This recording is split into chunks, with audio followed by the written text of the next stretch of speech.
The night began with a kind of cold that sinks into bones and makes even the brightest diner lights feel small, and before this story pulls you any deeper, take a second right now. If you believe in kindness, in second chances, in the idea that one good decision can change a life, please like this video, share it with someone who needs hope, subscribe to the channel, and tell us in the comments where you're watching from. Because stories like this travel farther when hearts move together, and on. That particular night, no one inside the old roadside diner knew how far one small act of humanity was about to travel. The diner sat just outside a dying highway town, a place where trucks slowed down only when they had to and where people learned not to expect miracles, and inside, the air smelled of burnt coffee, frying oil, and tired dreams, and behind the counter stood a young waitress named Emily Carter, her shoulders slightly slumped, her hands moving automatically as she wiped the same spot on the counter again and again, counting the minutes until closing, counting the tips that never seemed enough, counting the days until life might feel lighter.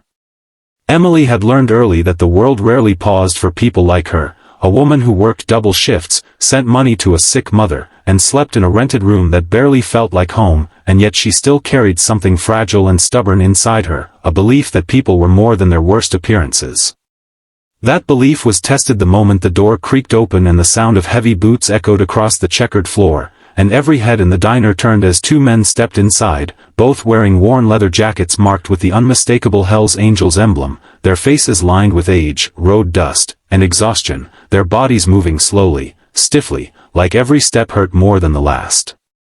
Fear arrived before reason, as it often does, and conversations died mid-sentence, forks paused in midair, and the cook in the back leaned forward to look, already preparing for trouble, because everyone had heard stories, and stories are easier to believe than truth. Emily felt her heart thump hard against her ribs, not because she had seen these men do anything wrong, but because life had taught her that people who look different are judged before they are known, and yet she noticed something else too, something quieter, the way one man leaned heavily on the other, the way their hands trembled slightly, the way their eyes carried not anger but something closer to defeat. They moved to the nearest booth, their motions slow and careful, and when one of them spoke, his voice was rough, stripped of pride, and filled with something that made Emily freeze for a heartbeat, because he said they could not walk anymore and asked if they could stay just one night, and in that moment, the diner felt too small to hold the weight of the question. The manager was not there, the rules were clear, the motel down the road charged money these men clearly did not have, and the safest choice would have been to call someone else, to pass responsibility along like people always do, but Emily stood there, caught between fear and compassion, between the voice in her head that said protect yourself and the voice in her heart that said help them.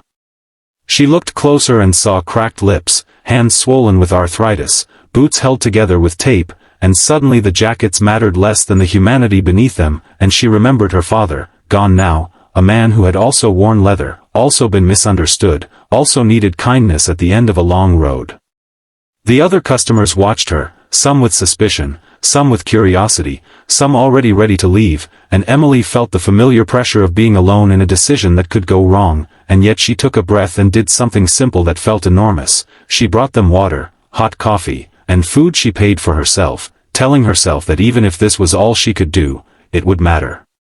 As the hours passed, the men ate slowly, gratefully, their hands shaking, their eyes softening as warmth returned to their bodies, and Emily learned without words that they had been riding for decades, that age had caught up with them, that their bikes were broken down miles away, that pride had finally given way to need.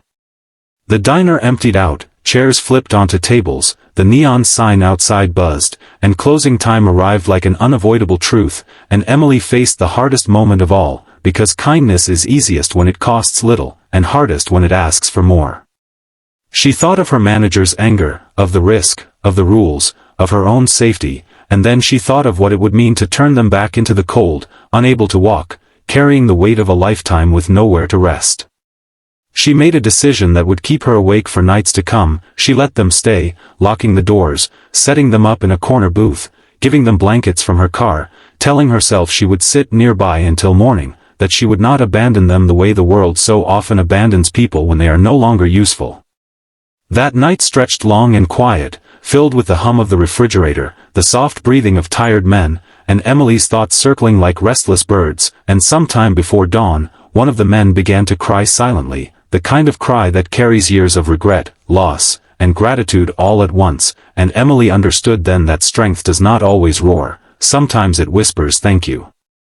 When morning came, sunlight spilled through the windows, and the town woke up unaware that something rare had happened, and before leaving, the men did something Emily did not expect. They left behind a folded note and a small object wrapped in cloth, and when she opened it later, she learned that one of them had once been a mechanic who helped stranded families for free, that the other had raised money for children's hospitals through charity rides. That life is never as simple as labels, and